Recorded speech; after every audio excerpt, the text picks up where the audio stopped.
You ask Tiger to solve. This deals with linear equations with one unknown. The final result is k equals -9/2. Let's solve it step by step. Simplify the expression. Expand the parentheses. Simplify the arithmetic. Group all constants on the right side of the equation.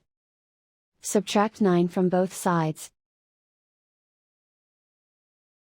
Simplify the arithmetic.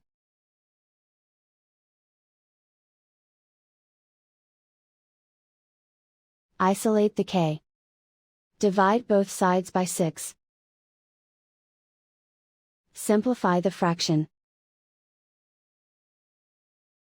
Find the greatest common factor of the numerator and denominator. Factor out and cancel the greatest common factor. And so the final result is k equals -9/2.